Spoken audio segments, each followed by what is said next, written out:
Joining us now is Hunter Williams, Chief Meteorologist at KVUE, the ABC network affiliate here in Austin. Hunter, thank you so much for being with us. Yeah, pleasure to be here. Thank you for having me. So Hunter, we're seeing reports that more than twice the average amount of flooding has taken place in the U.S. so far this year.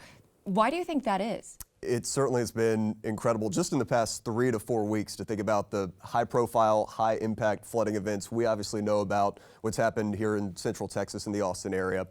Then in parts of New Mexico, very bad flooding. Flash flood emergencies in Chicago and D.C. It really has been all over the place. Now, in each of those instances, each spot had its own unique weather setup. For example, here in central Texas, we actually had tropical moisture from a weak tropical storm, Barry, which made landfall in Mexico, and a lot of that moisture pulled up here into central Texas, and that was a big factor in the flooding that we saw. Now, to speak to the broader picture, though, why does it seem like we have so much moisture in the air? Well, now you have to start talking about a warming climate, and we can get more into the details of this, but at its most simplistic level, the warmer the temperature, the more water vapor and the more moisture the air can hold. So with a warming climate, we have more water vapor in the air. So if we have these setups where these storm systems develop, there's more moisture to wring out of the atmosphere, and that, it appears, is a contributing factor to the flooding that we've seen all across the country in the past couple of weeks. And it makes sense. And if you can believe this, though, this particular area was in a severe drought before the floods. It's this grim irony. How have the floods impacted that? And will we always be seeing this pendulum swinging from like far too little rain to then far too much? Well, I think folks who've lived in Texas for a long time will tell you that's kind of the nature of how the weather is here in Texas, and that will probably continue to be the case. But that has been one of the remarkable things to watch. So let's backtrack. You go to July 1st, before any of this flooding had happened. In Austin, there was severe drought. That went west into the hill country. Then you get to Fredericksburg in Gillespie County, there was extreme drought. Then southern Gillespie County down into Kerr County, so Fredericksburg down to Kerrville, where a lot of the flooding happened, there was top-level exceptional drought. That is the very top of the scale. Fast forward to today, now there basically has been a complete eradication of drought over much of the hill country, at least the central Texas hill country that we cover at KVUE. Basically completely gone.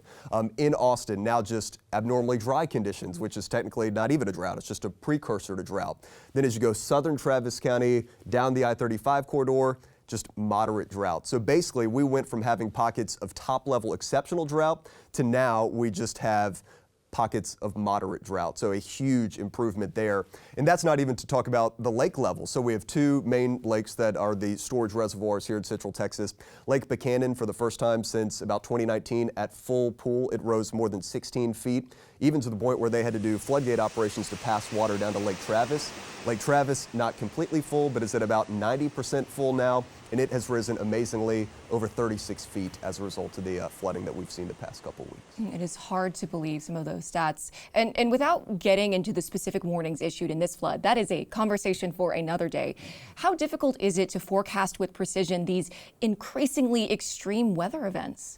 I mean, it's difficult, and I think the reality, in my experience, of forecasting the weather here in central Texas is sometimes we don't have days heads up for some of these systems. Now, there's forecasts where it's clear cut and it's easy.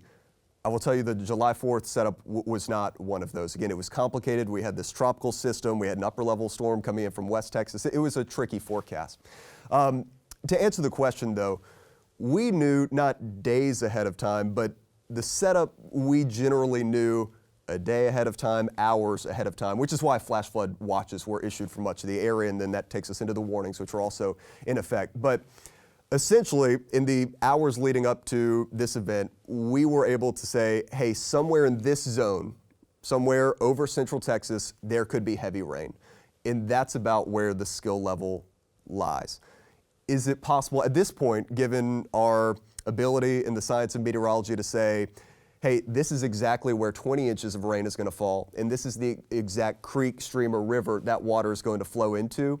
That's just not really where the science is at right now. Again, we have really good high-res modeling that gives us a good idea. Hey, these are spots to watch, but we're able to pinpoint a zone. But the precision of saying, hey, Kerrville, this is exactly where the worst rain is going to be. Hey, Northwest Travis, this is exactly where the worst rain is going to be. We're not really able to get to that point until the rain starts to fall and we see the trends happen in real time. And this greater discussion of climate change, though based on scientific research, it's controversial and often politicized. Experts say that climate change intensified this flooding, and they fear weather conditions will just get worse. How concerned are you about this? I mean, I don't want to sit here and preach to anybody, but what I can do is tell you the data that I look at. And, we talked about the flooding impacts here, right? The warmer the atmosphere, the more moisture the atmosphere can hold. That tilts the odds over time to more extreme flood events. And that's not even to address the oceans, right? If the Gulf or the Atlantic is warmer than normal, which has certainly been the case, that also feeds into the likelihood of these extreme flood events. But it's not just flooding, right? It's extremes of all kinds. If you look at the top 10 hottest summers ever recorded in Austin, 7 of the top 10 have happened over the past 10 years. And I think all but 1 have happened since 2000. So to me, that's a pretty clear trend. So I think as we move forward as a community, as a city, as a state, it is in our best interest to be aware of this changing climate and to do what we can to help to protect people as the odds tilt towards more extreme weather events. Indeed, it is so important to be aware, especially since severe weather season is not over yet. Hunter Williams with KVUE, thank you so much for taking the time to help us better understand the role of climate in the recent floods. Of course. Thanks so much for watching. Be sure to like and subscribe and leave us a comment below to let us know your thoughts on this video. And don't forget, you can watch full episodes of Austin Insight for free in the PBS app.